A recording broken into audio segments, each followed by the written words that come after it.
morning. May it please the court, counsel.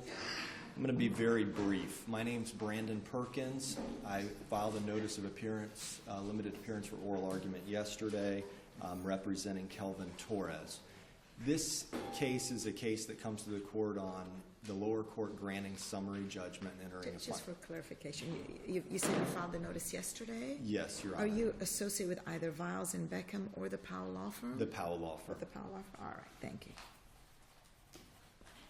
This case comes to the court on a final judgment entered after summary judgment. We contend that there's a genuine issue of material fact. There is one issue that kind of is dispositive, either the appellant's right or the appellee's right. And that issue comes down to this rejection form there's an electronic signature on it. Mr. Torres says he didn't sign it. The appellee says, well, here it is. The judge decided that the electronic signature there was a conclusive presumption that couldn't be rebutted, and so she granted summary judgment. Mr. Brook, give me the timetable. Sure.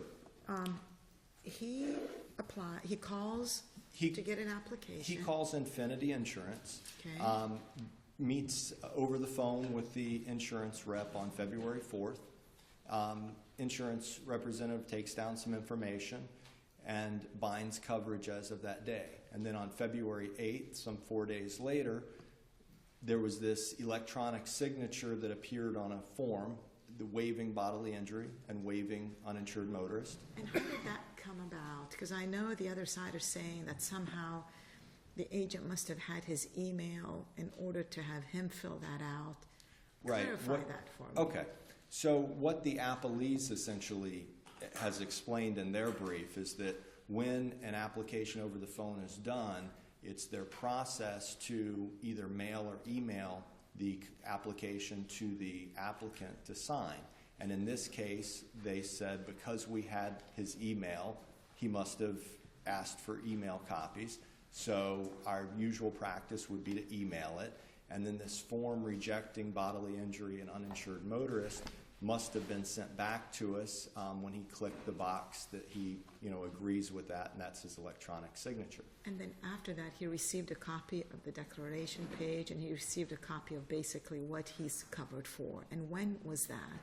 That was sometime he asked for additional insurance in April, and he received a copy of, like you said, the additional forms. He denies reading it. I'm not saying that that's good for him, but when he got to the forms. So we're talking about February, so by April. So by April, at least, he must have been received the declaration page and the the page that was submitted here.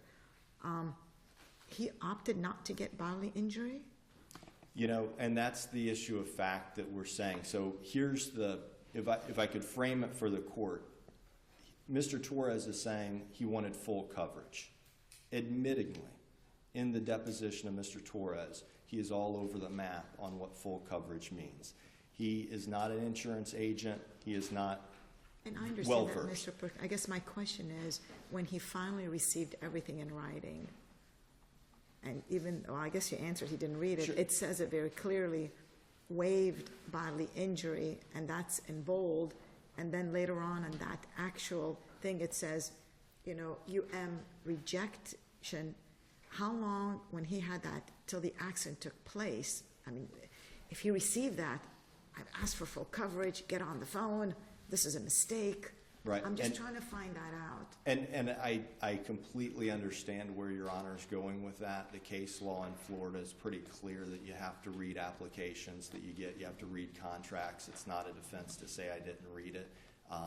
And we're taking it one step prior to that and saying he never denied that he didn't want bodily injury. He never denied he didn't want coverage. But I appreciate the point that you're making, which is essentially once he got into his hands the entire agreement, did he get on the phone and call him and say, why didn't I get this? He didn't read it. Because what the law requires is to have an informed, informed consent.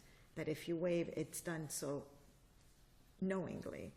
And I know you're taking the position, my client just got on the phone, asked for total coverage, and then there's some, I guess there's some dispute, but that's neither here nor there, because it is on a summary judgment. We're here on a summary judgment basis. But the question for me is, it's kind of interesting, and maybe that's more for the appellee. They've raised a very interesting question that if bodily injury is not requested, it would never, does that take the You still have to have a requirement rejection of the UN. of the UN? Right. I mean, that's the question. And Right, I think and it's a very interesting question. It is a very interesting question indeed, and in this case, Infinity provided and bodily injury rejection forms. I would suspect it was to cover their basis in case a court in the future decided, against There's them no on that. case law out on this. I have not seen any. Have you? I personally have not seen any that address that specific subject. So when we get to the summary judgment, it's our contention that the trial judge should have looked and saw that there was a genuine issue of material fact. Okay, let me ask you this way, because I want to zero in exactly what you're talking about. There is a form that evidently was sent to him by email. And it had a statement about bodily injury and it had a statement about coverage. And there is a box that's checked saying decline. And then there is a typewritten name on a line and a date.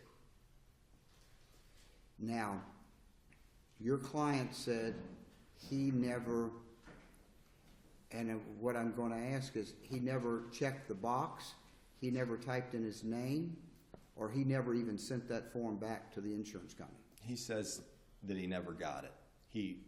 And here's the two places where Because I kept hearing he denied checking the box, and that's Okay. a big difference in saying I never even sent the form back. Okay, so in the request for admissions, Infinity requested, did you admit that you got this form, you checked that you didn't want coverage, and you sent it back? He denied it.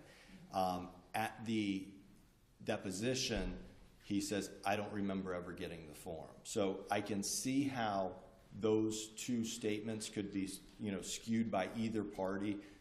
In this case, the appellee could say, well, not remembering is different than saying I didn't get it. The request for admission is a denial. It should be up to the finder of fact to determine whether it was received or not. Okay, now let me ask you this. We're using a term that's, for some of us, maybe I'd rather not use, electronic signature. What do you understand it takes to have an electronic signature? I guess, let me put it this way. Is typing your name on the line and emailing it back, is that an electronic signature? It's my understanding that yes, an affirmative act by the person signing it, such as typing the name similarly that we do when we file documents in court, we put the S and followed by the name, is a valid electronic signature. There's like statutes on that. There is a 2000 statute on electronic signature, just as good as if it was pen So, and paper. if in fact he had admitted, yeah, I typed my name on it and sent it back, that would have been considered an electronic signature on the form. Absolutely, absolutely. And But to kind of come back to Judge Kazan's question though, because they have to offer in the same amount as the bodily injury, unless the insured rejects it or opts for lesser coverage. But the insured has to affirmatively reject the correct? Correct. Here you have ostensibly an affirmative rejection, also not just of the but of the bodily injury liability coverage. Correct? Ostensibly. Ostensibly. Had the policy sent to him contained neither checkbox, but did not include bodily injury liability, there would have been no need for rejection, correct? Well, and I think that's an open question. and here's Well, why.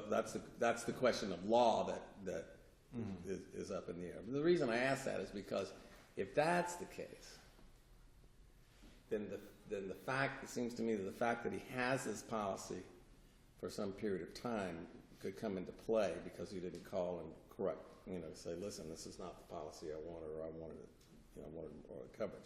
Because otherwise, it seems to me that you have a question that I don't know that the statute's pretty specific about, affirmatively reject the UM, and I don't think having the policy and not reading it operates to satisfy the affirmative rejection of the and required of the statute. I mean, that's my view as I sit here. I could be persuaded otherwise, but you know what I'm saying? I do, and I appreciate what you're saying. I think maybe the line in the sand would be at renewal time. If somebody, continued with that policy, and perhaps it's not as much as seeing it immediately calling, because then what? Is it a week good enough? Is a month? 2 months? What if they're out of town? So I think if we wanted to draw a line in the sand, we would draw the same line that the Supreme... Well, I mean, conceivably, it could just be a fact finder would determine whether it was reasonable. Absolutely. Whatever period of time was reasonable. But because you don't have that bright line required in the statute, which is an affirmative rejection that's evidenced on paper or email or whatever. But. Right. Go ahead. But your argument is because at least one place he says he doesn't remember, the other place he denied getting the form and sending it back. That creates the factual issue that should have gotten beyond summary judgment to a trier of fact. And they would then have to take all of this other extraneous information, I say extraneous, as other additional information, draw inferences from it to support whether he did or didn't get it, whether he should have read it, that type of thing. And if they decided he got it and sent it back, you've got a conclusive presumption that he rejected it. And if they decided he didn't get it, then you go the other way. But it all comes down to whether that creates an issue of fact that should get beyond summary judgment. Is that in essence what your argument is? Absolutely. I'll just add to it a smidget. The appellee to kind of carry their burden, if you will, or to try to carry their burden, use deposition transcripts from the insurance agent who couldn't remember specifically anything, but testified as to here's our practice, and a lot of that testimony is cited in their brief. And if you read it, it states this must have happened. This is probably when he did that. It was equivocal statements and speculation. Just so we're saying reading through the file as opposed to her actual memory or a note saying it was sent. So I think your honors understand the issue here today. We would ask for a reversal and a remand to give us an opportunity to try the case. Thank you very much for your time.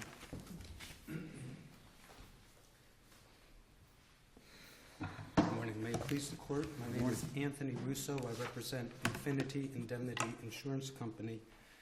I'm holding the UM rejection form, Your Honor, record 614. It is the most critical or the only important evidence in the whole case because it is signed electronically by Mr. Torres. And from that document, the conclusions to the case flows because a conclusive presumption is established by the UM statute. The argument that's being made was the wars that were waged back in the 1980s and was resolved by the legislature in amendments in 1982 and 1984, which said these rejections have to be made in writing, they have to be used with specific language, and once that's done, once the insurance company can show this signed rejection form, there's a conclusive presumption that it was a knowing rejection. Okay, let me come back though. It's a conclusive presumption. I have two questions actually.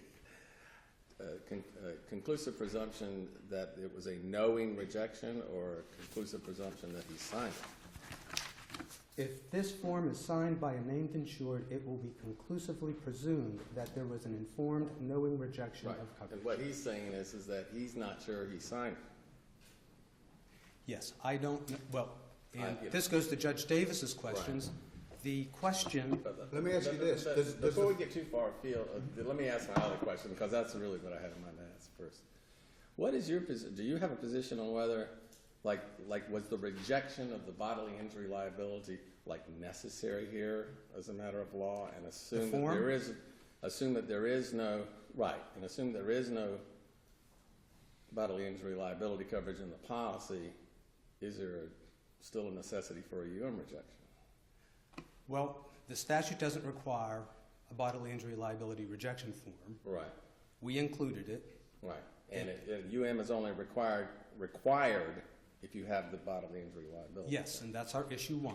We didn't provide a policy with BI liability coverage, therefore there was no need for the UM rejection form, so we actually never get to all of these academic arguments. Well, and then though, I think that maybe you come to the other question that we raised, I think, in this lawsuit is, the allegation is, well, I wanted those things, and you didn't give them to me. And in that instance, I think the period of time that he had the policy in hand, Yes, he did. He had a paper policy. would become relevant, would become pertinent.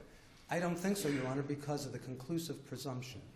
And the conclusive presumption, as interpreted by the 5th District and by this court in cases, put boundaries on that conclusive presumption, saying it's an irrebuttable presumption.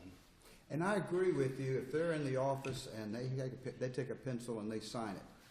This case, the issue is, did he receive it and send it back?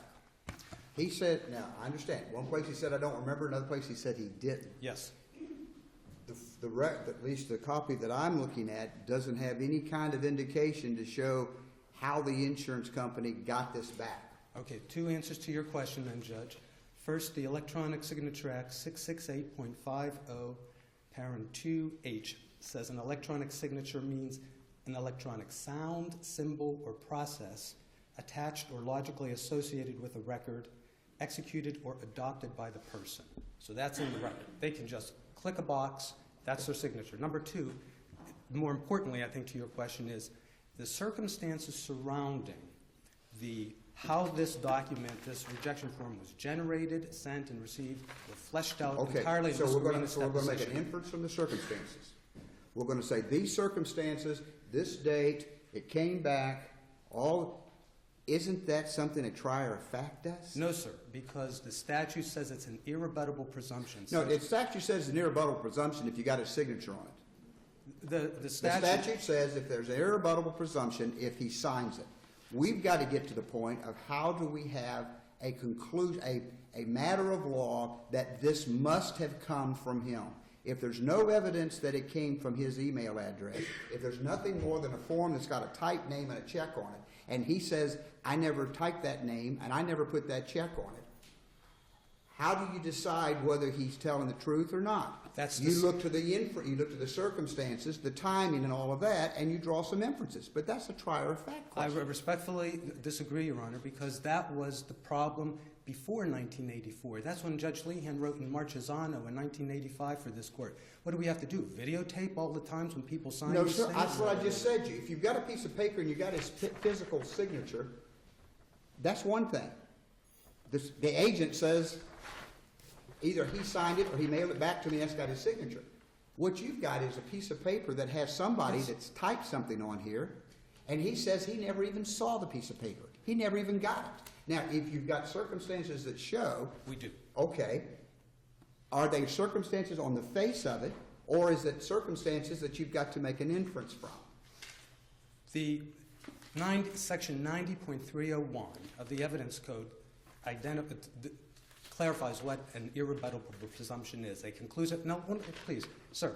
And it says, in the commentary, it says, you have a premise fact from which there is an inference. The inference cannot be rebutted if the basic fact is established. The basic fact is we've got this signed form. The basic fact is you've got a piece of paper, but you have a fact you have an issue as to where the piece of paper came from. No, we don't. Because the deposition of Ms. Corina She saw him sign it? testimony. It's sworn She testimony. testified she saw him sign it? She testified from the company notes, Your Honor, which on cross-examination by plaintiff's counsel, under oath, she was the person who spoke with Mr. Torres. She goes through the 13 entries on cross-examination and is asked at supplemental record volume 1, page 26, asked by the plaintiff's counsel, the emailing of the e-sign documents. This is a question. Was that something you did or the system did automatically? And she asked for clarification. She says, the question is, did you send the email? And Ms. Garina says, I entered his email address on the application. She's on the telephone. And the system sends out that email once we upload it. Then she says on the next page, I get a confirmation stating, because my email address goes on there as well, Ms. Garina's, stating that it was sent, and we only send it because we had it, and then a confirm when it was e-signed, meaning it came back, when he actually went in there and completed the e-signature. So that is sworn testimony about how this was created. And he has sworn testimony that says, I never got it. And sworn testimony... And so the trial judge believed her. No, there is a conclusive presumption that the trial judge used from the statute to say that now that you have established, Infinity, that this e-signature exists and there is no fraud, forgery, or trickery, which are the three bases. You established it because we believed her. No, because... Okay, if he says, I never saw that piece of paper, I never typed my name, I never clicked a box. He didn't dispute. And she says, I sent it, and I got a confirmation it came back. Well, it's You obvious got to we believe did. one side or the other. It's obvious we did. And that's where, and it is this litigation that Judge Ryder wrote in the court case back in 1985, said, this is a problem, it's a torrent of litigation, the legislature cured it with these amendments. And that's what, just because there's e-signatures doesn't change the analysis. Somebody can walk into an office. If I follow up, let's take away from the e-signature. Yes. Let's just, hypothetical. He comes in, he's in front of her. Yes. She goes through, he signs. Right. So we have her deposition saying, yes, this is my procedure. Yes, I showed him the document, he signed. Then he comes and says, I've never seen it, I've never signed it.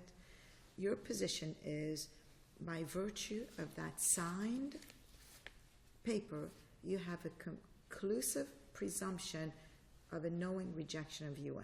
Yes. So Even though he regardless- says I can bring a signature analyst in and show that's a fraud. Fraud is something It's a different. presumption automatically because there's a signature on the paper, even though I can prove that signature's a fraud. But That fraud is one an of the exception. three exceptions recognized by this court. Fraud, trickery, or forgery. So in this case, did they raise any issue of fraud, trickery, or forgery? There is no evidence of fraud, trickery, or forgery. But it seems to me that as the movement for summary judgment, it's your burden to prove that he signed that. Yes. In which case you get the conclusive presumption that it was a knowing waiver. The conclusive presumption is by establishing the premise fact, which is this knowing rejection, and the circumstances behind the creation of the document are established by the testimony of Ms. Garina. But her testimony, she did not have a memory of this document. She was testifying based on what the general practice was in her review of the file, correct? All the transactions will not be recalled personally by Well, of agents course, in this of course. state. I understand. I mean, but what he's on the other side of that, though. I mean, I'm not saying that's not competent evidence. What I'm saying is on the other side, you got the guy saying a denial and a request for admission, and I don't remember ever even receiving this form in an email, let alone clicking the box. But what he said, what he denied was, the question was, have you completed, reviewed, and electronically signed the application? So it's three things. He says denied. Okay, that's the admission. That's the admission. That's at our answer brief at page 8, record 2, page 76. So it's a three-part. And then his So deposition. theoretically, he could have read it. I mean, he could have not read it but signed it. Yes. Right. Yes. However, there is a denial. There's nothing in there that's admitted. It's not per se. sworn. What he swore to was, I don't remember. And I don't remember is not evidence. It's specifically not evidence. So all you've got is a denial. That maybe an unsworn denial and prima facie proof under the statute that he signed this and No, you sworn got prima testimony about facie- how it was. You got prima facie proof that it was sent out. You got a prima facie proof that it was received back. Yes, And when it came back, it happens to have a typewritten name on it and a check. yes. That, as a matter of law, proves that he signed it even though he said he didn't. In the absence of fraud, trickery, or forgery, in this court, yes. And when he says, he said, I deny, I don't remember, I deny, that doesn't shift that to you to have something more than simply the fact you sent it out and you got it back? It's an irrebuttable presumption. The irrebuttable presumption the absence goes of once you fraud? get the signature. Yes. We're talking about pre-signature. There's an irrebuttable presumption once you have a signature on the paper. Yes. How the signature gets to the paper is not covered by your irrebuttable presumption. Just like she said, just because you have a name on a signature on the dotted line in the office, if the guy can show, I didn't sign it. He denies it, so I didn't sign that. If we mailed it out to him and it came back mailed and signed, we would have it be the same thing, If pen you- on ink. What would be the difference? It would be an irrebuttable presumption. No, This no, is- no, no, no. The irrebuttable presumption comes up when the applicant or insured signs it. If the question, so to get to that, you have to prove that the insured signed it. And that's, I think, what the focus of this inquiry is that there's a suggestion is that there might have been an issue of fact as to whether, in fact, he signed it. And it may be his answers didn't raise Right. the position that I'm arguing. Now, that may be the issue. But if there had been an absolute denial, I never saw it. Your irrebuttable presumption doesn't cure the I never saw it. Your irrebuttable presumption doesn't come up until you prove that he put the signature there. And that's the proof from Ms. Scarina. That's, we were given an email, we sent it out. If there's an inference to be taken, there's only one. There's not any countervailing evidence. There's no affidavit. There's no sworn testimony that I deny receiving it. There's only an unsworn denial that's vague. He didn't, when pressed in a lengthy deposition, say, I didn't get it. It's I don't know, I don't remember. That, fraud, forgery, And trickery, and trickery. Ledford case. That was obviously written long before we had e-signatures. If somebody else checks the box and types a name, is that a forgery? I guess so. There will be a question to be answered by the court. Yes. I'm just musing. Right. Yeah, sorry. There's no evidence of that. But the fraud, forgery, trickery make the irrebuttable presumption a constitutional burden on the UN policyholder. Mr. Russo, the issue of the bodily injury, that has me intrigued, quite frankly. I've not heard that argument made before. Is there any case law supporting your position that once bodily injury is rejected, there's no need to trigger the requirements? I did not find one, Your Honor, but I believe that in the legislative scheme, it's in the language where the very first lines of the UM statute say no liability insurance policy which provides bodily injury liability coverage shall be delivered without UM coverage or a rejection.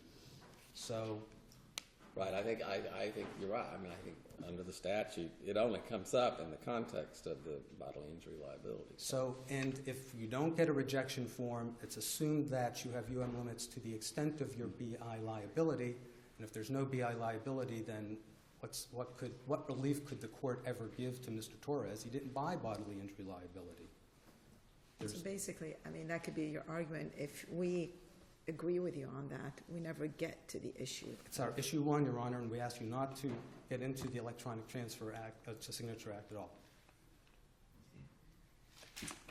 Very good. Thank you. Thank you. I waive rebuttal. Okay, very good. Thank you. Thank you both. We'll argue. We're going to take about a 15-minute recess.